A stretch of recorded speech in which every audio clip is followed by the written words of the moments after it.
My son said that I was no longer part of his life and that he owed me nothing. You are not important. So, when he came asking for money after his wedding, I told him to let his new family pay for it. For as long as I can remember, my life has revolved around my son. Raising him alone was not easy, but I never complained. It was necessary to ensure that he had everything he needed. From the moment I held him in my arms, I knew that my entire world would shrink down to his well-being, his happiness, and his success. I worked tirelessly, taking extra shifts whenever necessary, sacrificing my own pleasures without hesitation, all with one goal, to give Ethan a life without hardships. But it wasn't just financial security that drove me to be the mother I was. It was also the responsibility of raising him with values, with gratitude, with the understanding that everything he had did not come from nowhere, but from the relentless efforts of a mother who gave him everything. Throughout his childhood and teenage years, I was his biggest supporter. I was the one who attended every school event, who celebrated each of his victories, no matter how small, and who picked up the pieces when things didn't go his way. I always believed our relationship was strong, that the bond we had built over the years was unbreakable. But I was wrong. At some point, without me even noticing, everything I had built began to crumble. It all started when Ethan met Madison, a young woman who, from the moment she entered his life, marked a before and after in his attitude. At first, I thought it was just the excitement of a new relationship. It's normal that when someone falls in love, their world narrows a little and their attention shifts toward the person they want to spend their time with. I wasn't worried, but I noticed small changes. He no longer called as often. His visits became less frequent. Our conversations grew more superficial. I tried not to overthink it, convincing myself that it was just a phase. But as time passed, the signs became too obvious to ignore. The first time I truly felt pushed aside was on his birthday. We had always had a tradition of having dinner together that day. But this time, when I asked about his plans, he simply told me he would be busy. No invitation. No explanation. Later, I found out through social media that he had celebrated with Madison's family, with his friends, with everyone except me.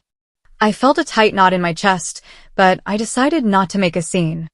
I justified his behavior, thinking maybe he didn't want Madison to feel like she had to share him. Maybe it was just a matter of adjustment. But time only confirmed what I already knew deep down. With each passing week, Ethan drifted further and further away from me. He became someone almost unrecognizable, a man who, despite being raised with love and sacrifice, acted as if I didn't exist. I watched him disregard my efforts, behave as if everything I had given him meant nothing, as if being his mother was nothing more than a footnote in his story. And then, when he announced his engagement to Madison, I felt a mix of. A part of me was happy for him. He had always dreamed of this moment. But another part, the deepest part of me, couldn't ignore the feeling that I no longer had a place in his life. Still, I forced myself to think positively. Maybe this would be a new beginning for us, an opportunity to rebuild what seemed to have been lost. But the months leading up to the wedding only reinforced my fears. I wasn't included in almost anything. Every time I tried to get involved, I was met with curt responses from Ethan or vague excuses about how everything was already under control. No one consulted me about the preparations. No one asked for my opinion on anything. And when I asked if I could help with something, Madison, with her condescending tone, told me she didn't want to bother me with such tedious details. I stayed quiet, swallowing the lump in my throat, trying to convince myself that maybe I was overreacting, that maybe this was normal. But it wasn't. When the wedding day finally arrived, I went with my heart in my hands, hoping that despite everything, this moment would still be special. I dressed carefully, choosing a dress I had picked out weeks in advance, wanting to be presentable for the occasion, only to face the greatest humiliation of my life. When I arrived at the Grand Oak Wedding Hall, the staff at the entrance looked at me with confusion. They checked the guest list, and after a few seconds of awkward silence, they told me my name wasn't there. At first, I thought it had to be a mistake. I tried to explain. I tried calling Ethan, but he didn't answer. And then Madison appeared, with her fake smile and syrupy voice, looking at me as if I were a nuisance she needed to get rid of. With a sickening calmness, she said that she and Ethan had decided it would be best if I didn't attend. "We don't want any drama." Those were her exact words. As if my presence at my own son's wedding would somehow ruin their day. At that moment, I understood everything. It wasn't a mistake. It wasn't a misunderstanding. My son had made a conscious decision to erase me from this important day. I stood there at the entrance, feeling like a stranger, an outsider in the life of the person I had given everything for. An indescribable emptiness washed over me, a wound I knew would never fully heal. I turned around and walked away, my dignity shattered, but with the certainty that something had changed forever. The call that shattered any hope. Days passed before Ethan finally bothered to call me. There was no remorse in his voice. He said he hoped I would respect his decision and that we could talk about it soon. There was no apology. There was no empathy. Just a demand disguised as courtesy. That was the moment I knew I had a decision to make. I had spent my whole life giving him everything, expecting nothing in return except for his love and respect. And now that he had shown me he had neither, it was my turn to decide what to do with what little remained between us. Update 1. The silence. Weeks passed after the wedding. After that day, when I stood outside the wedding hall, feeling invisible, irrelevant, completely removed from my own son's life. In that time, I made no effort to reach out. I didn't try to reopen any channels of communication. In the past, I would have rushed to call him, to ask what I had done wrong, to try to fix whatever the problem was, even if I didn't know what it was. But this time was different. I didn't call. I didn't text. I didn't seek explanations. I simply disappeared from his life the same way he had decided to erase me from his. At first, the silence was heavy. Every day, every hour, every minute without hearing from him felt like a reminder of how little I had meant to him. I couldn't help but wonder, would he ever miss me? Would he ever look back and feel even the slightest regret for what he had done? But as time passed, the weight grew lighter. I stopped looking at my phone, waiting for a message. I stopped checking social media for clues about his new life. And little by little, I found unexpected peace in the absence of his voice. The call that changed everything. Then, out of nowhere, the silence broke. The call came on an ordinary day, a day when I expected nothing from him. I glanced at my phone, and his name lit up the screen like a ghost from the past. I won't lie. For a second, my heart raced. For a moment, a part of me thought, maybe, just maybe, this call would bring an apology. Maybe a tiny sign of remorse. Maybe even a chance to rebuild what had been broken. But I was wrong. As soon as I answered, his tone was the same as always. As if nothing had happened. As if he hadn't humiliated me weeks ago. As if everything was fine between us. He greeted me with the same casualness he always used when he wanted something. And without wasting much time on formalities, he got straight to the point. He needed money. Apparently, the wedding had been far more expensive than planned. Madison, with her extravagant tastes and dream wedding fantasies, had spent way more than they had budgeted for. And now, despite the cash gifts from their guests, it wasn't enough to cover their honeymoon at Hawaiian Paradise Resort. They had come up short. And without hesitation, Ethan had decided to turn to me to fill that financial gap. As he spoke, explaining his situation with an almost insulting casualness, I couldn't help but wonder. How was it possible that he felt no shame? How could he call and ask me for money after what he had done? How could he even imagine that after excluding me from his wedding, he would have the audacity to ask me to finance his happiness with the woman who had been complicit in his disregard for me? I listened to his entire speech without interrupting, without saying a word. I let him talk, let him try to convince me with that voice that had once softened my heart. But now, all it did was fill me with indifference. And when he finished, when he finally stopped talking and waited for my response, I gave him the only answer he deserved. A hard no. I answered him with a calmness that even surprised me. No. Just as he had chosen to remove me from his wedding, I was now choosing to remove myself from his list of solutions. If he wanted a life without me, then he would have to live with the consequences of that decision. There was silence, a long, heavy, uncomfortable silence. And then his tone changed. Gone was the fake kindness. Now there was irritation. Disbelief. As if he truly could not comprehend that his own mother would dare to say no to him. "You should be grateful I'm even calling you," he said, his voice laced with arrogance, making my stomach turn. In another time, in another context, those words might have hurt me. They might have made me doubt myself, made me feel guilty. But in that moment, at that exact instant, all I felt was a dark, profound satisfaction. For the first time, I was truly seeing my son for who he was, an entitled man who saw his mother as nothing more than an ATM, an inexhaustible resource he could tap into whenever he needed, without ever giving anything in return. I hung up without another word. Then, I blocked his number. Minutes later, my phone vibrated again. A message from Madison. "You're a terrible mother. You ruined the start of our marriage."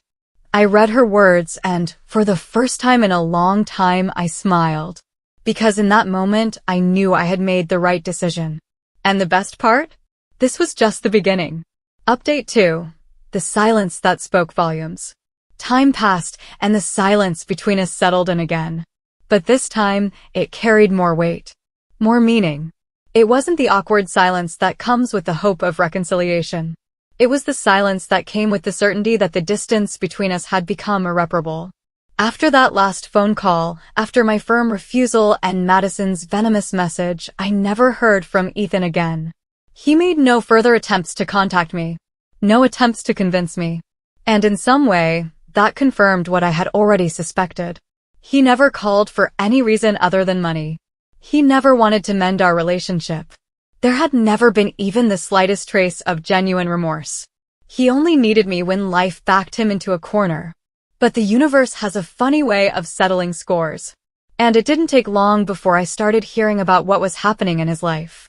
The information came from different sources, distant relatives, mutual acquaintances, snippets of overheard conversations. And, of course, social media. That curated showcase where people desperately try to make their lives look better than they really are.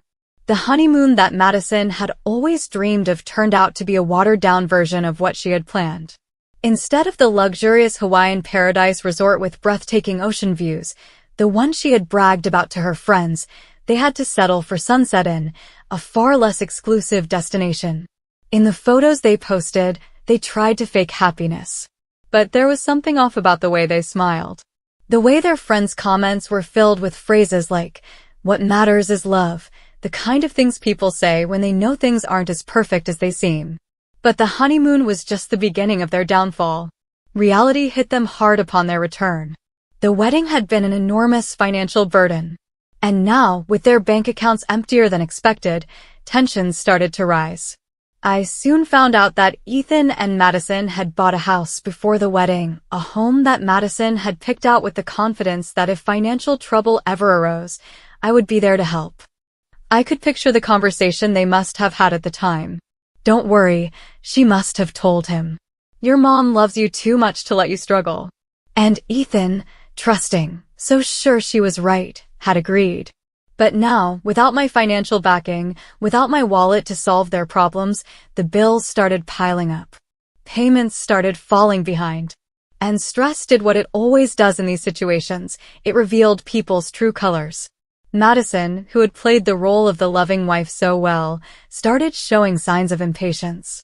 I knew because her once flashy social media, which had been filled with posts about their perfect life, became a barren wasteland. No more pictures of expensive dinners. No more shopping sprees. No more weekend getaways. Everything became duller. More mundane. And then, the second call came. But this time, it wasn't from Ethan. It was from Aunt Linda, someone who had never been entirely on my side, but had also never fully distanced herself from me the way Ethan had. Her tone on the other end of the line was a mix of caution and urgency. "Maggie," she said, dragging out my name with a hesitant sigh. "I don't want to meddle where I'm not wanted, but I heard that Ethan is having trouble with the house and, well, I thought maybe you'd want to talk to him." I stayed silent for a moment, letting her words settle. I knew exactly what she was doing, testing the waters, seeing if I still had any weakness left for my son. Seeing if there was still a part of me willing to drop everything and run to fix his life. So, with absolute calm, I responded with the exact words they had thrown at me at the wedding hall. I don't want any drama. There was silence on the other end. Then, a heavy sigh. Aunt Linda didn't argue. She didn't try to convince me. She didn't give me a speech about the importance of family. Maybe because deep down, she knew I was right. The days passed, and even though I had no direct contact with Ethan, bits and pieces of his life still found their way to me. A mutual acquaintance told me that Madison was growing resentful. She blamed Ethan for not planning better financially. She was colder with him, less affectionate. Someone else mentioned that Madison had even considered moving back in with her parents for a while, something that, for someone like her, must have felt like a humiliating defeat. Meanwhile, I was living my life with a peace I hadn't experienced in years. I focused on myself. I enjoyed my independence. I allowed myself the luxuries I had denied myself for so long because I had been too busy making sure Ethan had everything he needed. Until the final blow came. It happened during a conversation with an old friend. Someone who, by sheer coincidence, had run into Madison at a social event. She told me Madison looked different, distant, more withdrawn. And in the middle of a conversation with other women, Madison had bitterly muttered a sentence that confirmed what I already knew. Without his mother, Ethan is nothing. An old friend ran into Madison at a social event and noticed a change in her. She seemed distant, drained. In the middle of a conversation, she muttered bitterly, "Without his mother, Ethan is nothing." That was all I needed to hear. Time passed, and the cracks in their so-called perfect life deepened. The silence between us wasn't just empty, it was deafening. Ethan never tried to contact me again, and Madison's passive-aggressive messages stopped. But the truth always finds a way to surface. Through whispers from acquaintances and the occasional social media update, I pieced together the reality of their downfall. Madison no longer flaunted expensive gifts or weekend getaways. The house they had bought so eagerly had become a financial nightmare. Without my financial support, bills piled up, overdue payments stacked one on top of the other, and stress took its toll. Madison, who once played the devoted wife, began to pull away. A mutual acquaintance told me she was less patient with Ethan, colder in public, her sarcastic remarks revealing growing resentment. She blamed him for not giving her the life she expected, for failing her plan. She had assumed someone would step in to save them. That someone had always been me. But not this time. The breaking point. Then, the real collapse began. One day, in a fit of frustration, Madison left. It wasn't an official divorce. No legal papers, no final goodbye. She simply left. At first, she framed it as taking space or needing time to think. But everyone knew what it really meant. Soon, word spread that she no longer stayed at their home, the one they had built together. That she was going out more, seen with other men who could offer her the luxury she craved. And Ethan?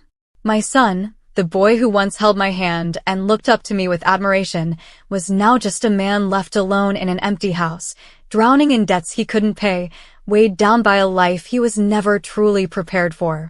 The final confirmation. I knew their fantasy had fully crumbled when I received a message. Not from Ethan. Not from Madison. But from Aunt Linda, the same aunt who had once tried to convince me to help him. This time, her tone was different. No hesitation. No persuasion. Just a blunt statement. Ethan isn't doing well. I don't know if you care or not, but I felt you should know. I read the message once. Twice. 3 times. And then, I waited to feel something. The impulse to call. The urge to ask. The instinct to fix things. But I felt nothing. Update 4, the aftermath. Time passed as it always does, without pausing for anyone. The rumors about Ethan faded, not because his situation had improved, but because misery loses its shock value when it becomes routine. From the bits and pieces I gathered, he was still in that house, alone. The whispers of his separation were no longer just speculation, they were fact. Madison had not only left. She had moved on. And in the most telling way possible, by finding someone richer, someone more ambitious. Someone who could give her what Ethan never could. I wasn't surprised. From the moment I met her, I knew Madison was incapable of love, at least, not for anyone but herself. But what did surprise me, what I found almost poetic, was how quickly Ethan ended up completely alone. He had no friends to turn to.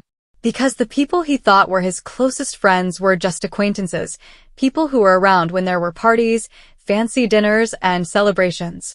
But when the invitations stopped, so did their presence. He had no family to rely on. Because he had chosen to cut off the one person who had always been there for him.